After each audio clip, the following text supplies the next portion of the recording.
I am very paranoid about having photos taken of me because I, believe it or not, do not tend to come out great in a lot of professionally taken photos, okay? And to prove this, I have brought my... So we heard that bit in Sam's special cake, which you can see on YouTube, and we'd thoroughly recommend that you watch it. It's fantastic. It put the fear of God in us. As people going out to take photos of somebody, when they tell you they won't take good photos, it's not a great start, but we did our best. And if you stick around to the end of this episode, I think you'll agree, Sam... We only had an hour, Sam. We had to get photos in that time, and we had to get a chat in that time too. We were rushed, and hence there was no intro, which is why we're doing this now. Sam was fantastic sport, and we wish we could have spent more time with him, but we couldn't. So enjoy this brief chat and the images that came from it. Images that our producer and all-round good guy, David Allen, aka Dallin, takes. He does a lot of the behind-the-scenes shooting when we're out on scene like this, so enjoy these wee intros.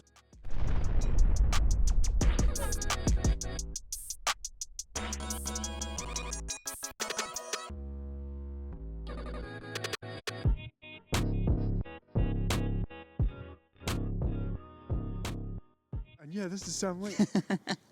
Yeah, so I watched your comedy special, Cake. Yes. Absolutely loved it. Thank you. Brilliant. So how far into your comedy career was your special? I recorded it just after I did it at the Fringe, so that was in 2022. Ah. So about two or 3 years ago. 2 or 3 years. Yeah, ago, right? I wrote Cake in 2019 and then rewrote it after the pandemic. Okay. Because it was the show about mine and my husband's wedding. Yeah. And then it all changed Yeah. because of COVID. I don't know if you've heard of it. Some people don't think it's real. So I rewrote the show as well because the stuff that I said in the show wasn't true anymore. And so I did that in 2022, and that was my first show.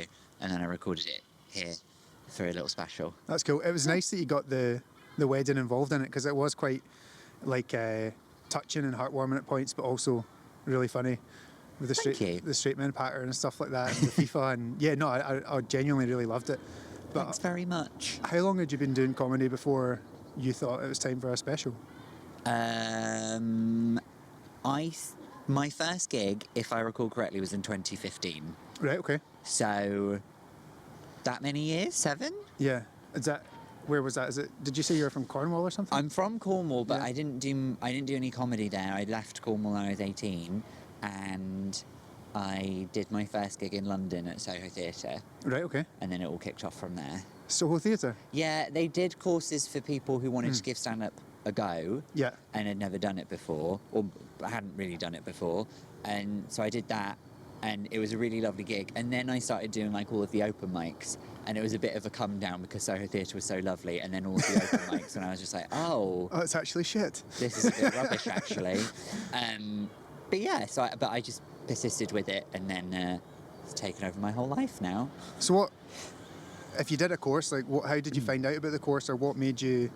Did you always have that kind of bug that you wanted to get into stand-up? I always liked comedy, but the story of how I got into it is... it's sort of to spite someone. Okay, yeah. I went on a weird date to Soho Theatre. I think I went there to see Catherine Ryan. Yeah. And it was odd. It was a weird vibe to the date, but the show was good. Catherine Ryan's great.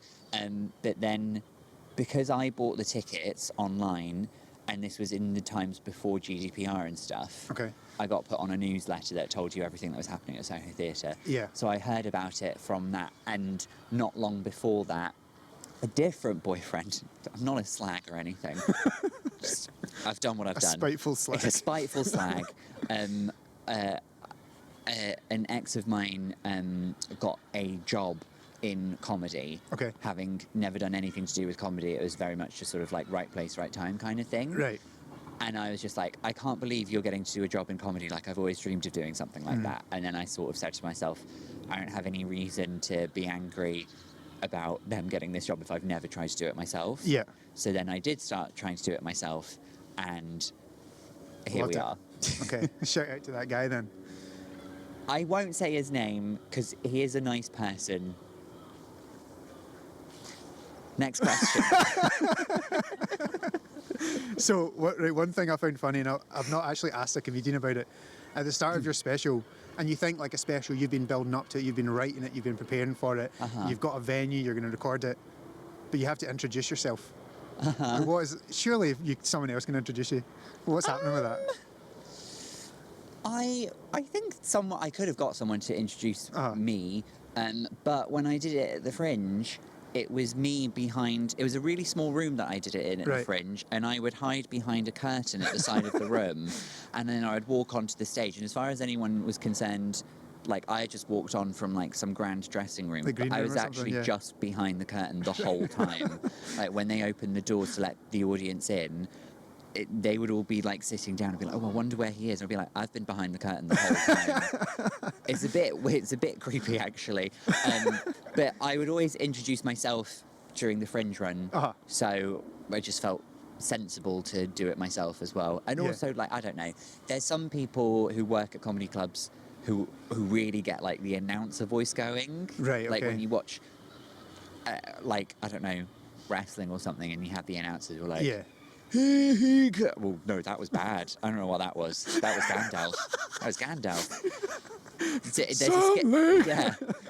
There's a skill to it. But I was just like, I'll just introduce myself. It's fine. And also because the audience is about to see a whole hour of me, might as well introduce myself and make it feel like, hello, I'm Sam. We're going to get to know each other. Yeah, it's not something you're worried about. How's it going to go down?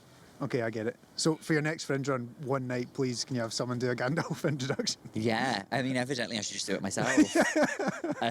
Just no context, no explanation. No. Just a bad Gandalf impression. Oh, I didn't say bad, but okay, no, that's you adding that there. But, all right. Sorry, off to a bad start. And your own podcast. Yes. Let's have a Rosé, despite no one bringing on Rosé, and talk about feelings, right? Yeah. How's that going? It's really fun, actually. It must be about 2 months that we've done it. I have a different guest on every week. They choose a drink that they like to have, a special drink, whatever their choice is, and then I talk to them about a subject that they're passionate about, and I ask them how they think it connects with their feelings and their emotions. Because I did a version of this podcast during lockdown where it's just me and other people on Zoom, and it was more just about like, what is your relationship to feelings? Are you quite an emotional person?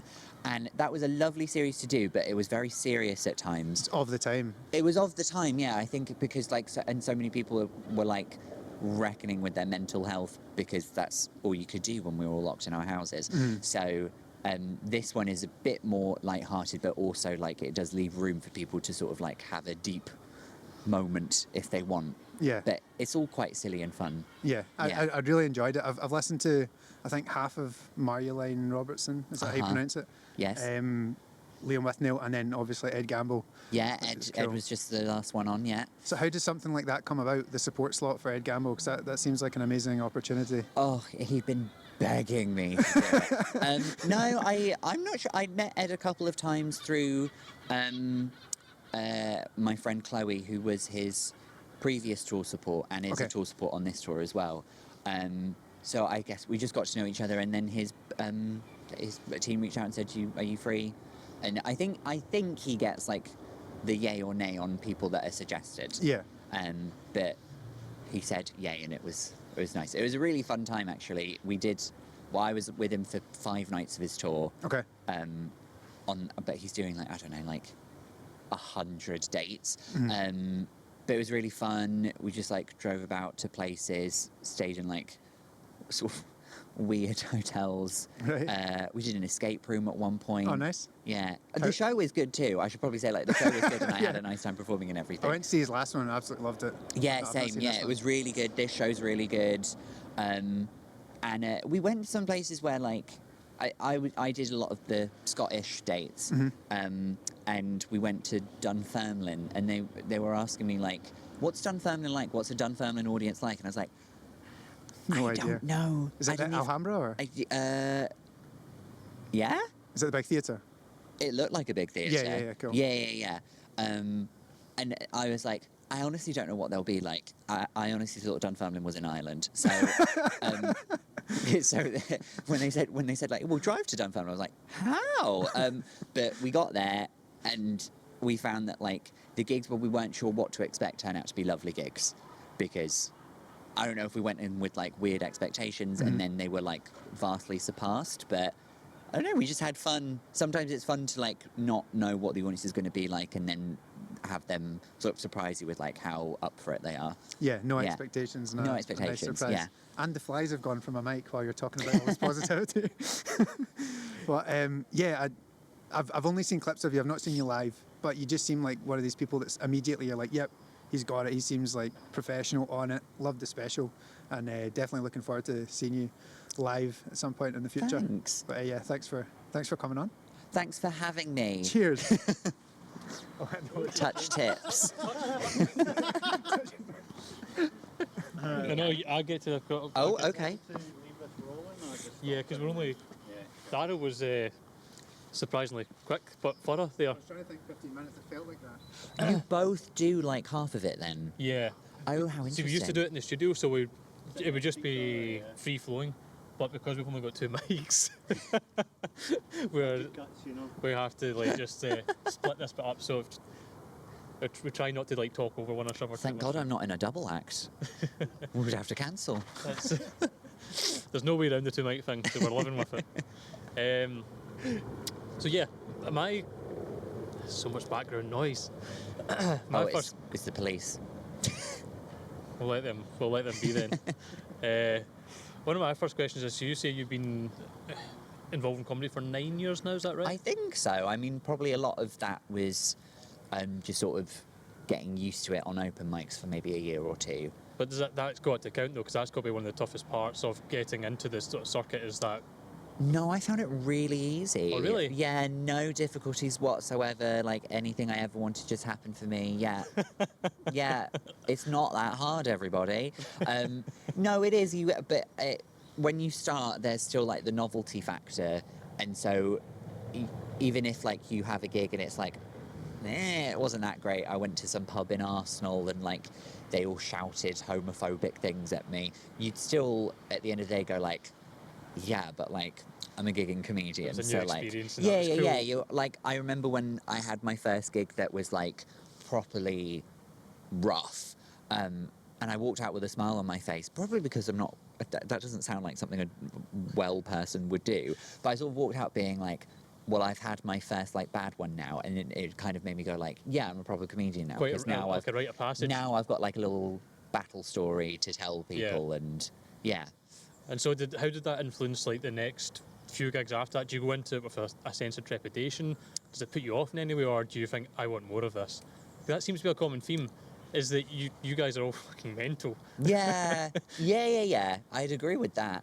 I don't know. I mean, obviously I want the gig to go well. I think the more that I've done it, and now that it's my like full-time job, there will be a time, as I think anyone has with their job, where I'll get to the gig, I'll sit in the green room, and everyone else will be there and will be ready for the gig, and I'll just go, oh, do we have to? Do we have to do this? But then as soon as like I'm actually physically on the stage, and I'll be like, okay, I do really love this. Okay, fine. Yeah. Yeah, I think once it starts becoming more of a job, then the same way anyone responds to a job, you kind of go like, yeah, I'm doing what I want to do, but I'm not thrilled about it all of the time. I get a little bit about the same kind of reaction like with this. Like, it's a really nice day and it's great to go out and meet people and do things, but because it's scheduled in and it's not something I say, I wake up in the morning and think, right, I'm not going to do that today. It's like free will almost. Right. That little aspect of it's taken away when everything's scheduled for the next month and a half. Sure. I'm not saying I'm not proud to be here at all, because I really do enjoy it, but it's just I sort of get the same thing with what you mean by a job, although we don't make any money or anything from this. Maybe at some point in the future will be good enough. Well, you never know. I mean, all good things start out of like off your own back, and then eventually work out how to make money from it. Yeah. And going back to what you're talking about, people heckling with sort of homophobic type things, how big a part of heckling is comedy in the sort of circles you move within? It happens. It happens at any... Well, normally when people heckle, only occasionally I think are they doing it to try and, like, upset you. Normally a heckle is someone like making a noise they didn't expect to make, and then you can't not acknowledge it and be like, do you realise you just did something really stupid? Okay, cool. It's on very rare occasions that someone will say something malicious. And when they do, like, I've never seen the crowd like be on their side. No. So you'd think that would discourage people, but they still try it every now and again. I don't love it, for example, when if I'm on stage and I'm doing a bit about being a gay person, and I might ask the audience, do you have any gay people in? Usually, especially if there's a stag do, they'll be there, and then they'll all point to one of them and go like, oh yeah, he's definitely gay. And I was just like, this isn't the hilarious bit that you think it is. No. It's not a joke, but okay, cool. It's only funny to that group of people. Yeah. The rest of them doesn't care about their opinion on it. And then I shag them in the toilets and they're not even that gay. Like, could do with some work, actually. Do you send them home with like a note, like how to improve? I'll send them home with something, and it's not a note. I should say, I'm happily married. I don't have that sex outside my marriage. Perfect. We like to keep I lost the word. I was going to say misogyny, but it's not misogyny. I mean like a monogamous like air to the podcast. Yeah. So see, when it comes to you, obviously you've written a lot over the last better part of a decade, probably. Mm-hmm. How quickly do you sort of reinvent the act, or are there parts of it that you said 9 years ago that are still part of it today, or? I think after they say like after like 1,000 gigs, I think it's 1,000, you have worked out like what your comedic voice is, like what type of person you are on stage. But I would say now that I've done my first show, and I did a show last year that I just toured, and now I'm writing the new show for this year, so I'm basically doing like a new show every year at the moment. That's probably when I reinvent, or like I have that sort of focus, like all my new material on. I'll say at some point late in the year, I'll go, okay, I think the next show might be something about this, and then that sort of influences all of the material that I write leading up to when I do the show. So when you're writing for a show, do you have like a theme in mind that you're going to explore? Usually it's really like a loose theme, and then because a lot of comedians, like, we keep notepads or like our phones on us so that we can jot down any notes of when something funny pops into our head, because I've said to myself, oh, that's what the show's going to be about next time. Yeah. All of the ideas that pop into my head usually have something to do with that theme, just because I've subconsciously set it. Yeah. Because we don't, like, it's really hard to sit down and just write, especially for yourself, just with like a pen and paper and just go like, okay, I'm just going to sit and write like 10 jokes in the next hour. It doesn't really work like that. Excuse you. It's usually you sort of like process things subconsciously throughout the day, and when something forms in your head, you go, okay, that's a good bit. I'll write that down, and then I'll take that to a work in progress show or a new material night, and I'll see if the audience gets it. Yeah. And do you write that stuff down like throughout the day as you go, or do you sort of dump it all out your head at the end of the day? No, I have to write it as and when it pops into my head, because I will forget it. I especially get it, and I think a lot of people say they get this, is that they get a lot of ideas just before they fall asleep. Yeah. So I always have my phone next to my bed. I mean, that's also just because I watch TikTok for 3 hours, but then I'll think of something and I'll sort of be just about to drift off, and I'll be like, oh, that's really funny. I should get out my phone and write that down so I don't forget it. Sometimes I do, sometimes I don't. And then sometimes I will write it down. I'll have fallen asleep, woken up and gone like, whatever I just thought of, that's really funny. And then I'll write it down, go back to sleep. And then I'll read it in the morning and it won't make any sense. I have a note on my phone that I wrote like 3 years ago, and it just says, Susan Boyle, naked dog walker. And in my head, it was so funny, but I can't. There was some confusion as to what was the. No, it needs work. You need work. You don't want to expand on it too much. No. I think it might have been Einstein. We'll fact check this.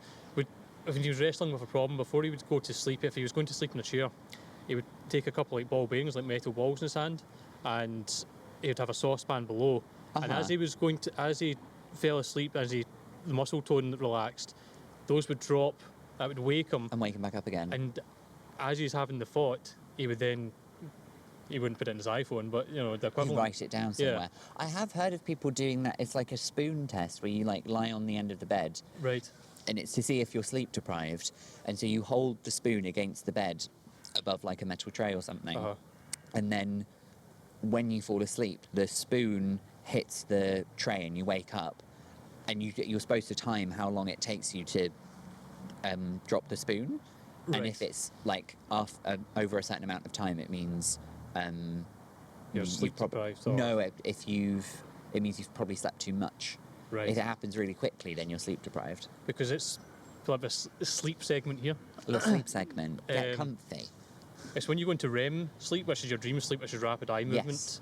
that you lose muscle tone and relax. Because Yeah. if to act out your dreams, you might get popped out the gene pool quite quickly. So that's obviously then people are falling into the dream state without going through the first few stages of sleep to get you to dream state. Oh. I think that's probably how that Yeah. mechanism works then. Uh-huh. Anyway, that's sleep segment over. With your storytelling aspect of comedy, Yeah. how much do you allow yourself to embellish the truth to make it a better story, or is it all very authentic? I embellish as much as I like, but the stories don't come from nowhere. Yeah. So, like, the story at its core has to be true. It's like based on a true story. Yeah. Well, not even that. It's like, I could tell you a story, but if I just told you exactly what happened, then it might not be that interesting. But naturally, comedians will add little details and texture along Yeah. the way. I think the best storytellers do. I think so, yeah. Although some people who've come to my first two shows, Dave said, like, the stories are so unbelievable, I can't believe that they're true. And I go, like, it's not my job to convince you one way or the other, but they are true. You're just meant to come and enjoy it. Yeah, you just meant to have a laugh. I love a laugh. Just come and have a laugh. I think, there has to be some authenticness to it, but no, I can only really tell stories that have actually happened to me, because otherwise I just wouldn't think. But of you don't them. have the same. I don't know. You can't embellish something that's not yours. Yeah, You've exactly. got to have lived that life to have lived Yes. that experience to be able to go into elaborate details. Yeah, And the little things that stand out to you are personal to you, and that's what makes it your sort of brand of comedy, yeah, exactly. as opposed to me hearing Daryl tell a story and then trying to recite it in a manner that's funny. It just doesn't wash. What a dig at Daryl. It's not got any good anecdotes.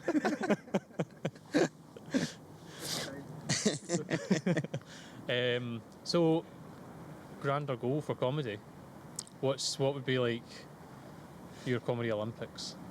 My comedy Olympics. I sound very cheesy. I'm sorry. As in, like, if I were to win a medal at the Olympics, Yeah, because I think the Olympics is probably something like the Fringe, which you've don't love it.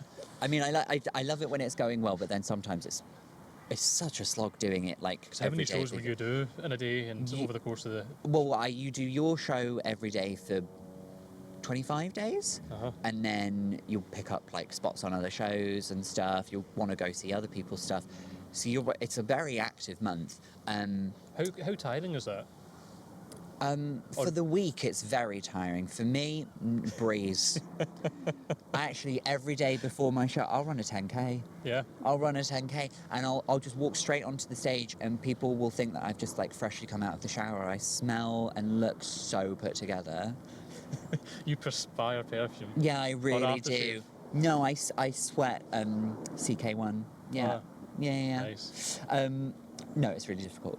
Yeah, I can imagine like emotionally as well with the concentration side of it. Yeah, especially if you're doing a show where like you're talking about something that might be a bit more serious or a bit more vulnerable. Yeah. To do that every day, by the end you're kind of like, I think I'm done sharing the trauma with people. I think I'll just go and have a biscuit.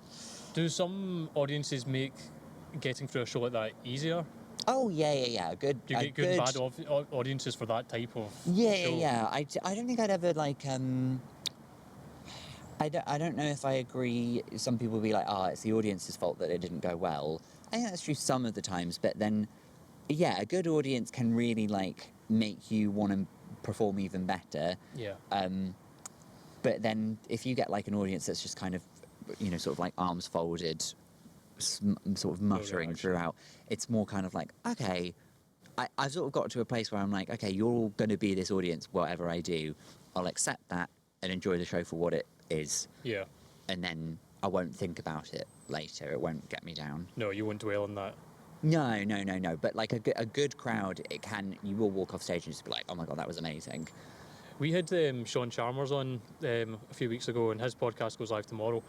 And right. he was singing your praises. Oh, that's nice of him. He was very, very complimentary about your stand-up. Ah. And one of the things he talked about at the end of a gig was being on the train, and whether it's gone well or whether it's gone badly. Yeah. He didn't exactly describe it as depression, I don't think, but he felt very down. And he said he thought that a lot of comics would probably be able to relate to that statement. There is a bit of,